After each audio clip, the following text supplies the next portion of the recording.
Personal assistant and author Elizabeth Topp joins us this morning to give us the inner sanctum of high society with her new book, Perfectly Impossible. And I am so excited to hear more about this. Elizabeth, thank you so much for coming on this morning.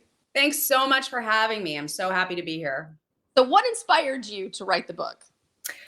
Well, after years of doing this job, and I think lots of people can relate to this, my friends, my family, my parents even still had no idea what I was doing on a day-to-day basis, which would be fine, except that what I was doing was so hilarious and extraordinary that I wanted to share it with my friends and loved ones. And in the end, I wrote a whole book that I can share it with everyone.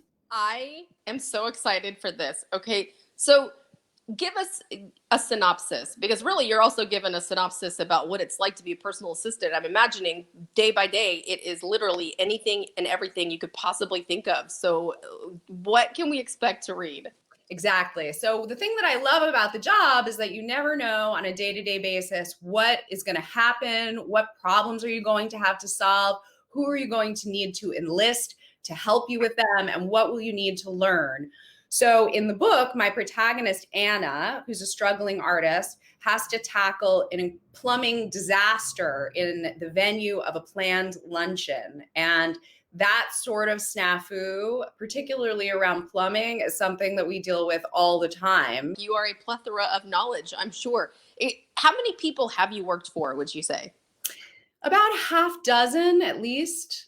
For longer, not a personal assistant and an employer is like, a match. And either you match up and you can work together or you can't. So I would say I've worked for a half dozen people for more than, a few days. So does the book contain like the whole half dozen, or is there one that sort of like takes up a lot of space? Well, I've worked for all sorts of different people. So this book is really about New York City philanthropy. Worked for a few of those types, but I've also worked for celebrities and political families, and the jobs are as different as the employers. So philanthropy is a lot about parties and events and socializing and knowing people. I'm so excited to get my hands on this book. So where can we get it? So you can find out everything about me at liztopp.com. Follow me on Insta or Twitter at LizTopp, at LizToppNYC. And of course, Perfectly Impossible for sale on Amazon. This morning it had over 6,000 reviews. Oh, I love it. I can't wait. Of course, you can always find out more by logging on to our website, which is fox4morningblend.com.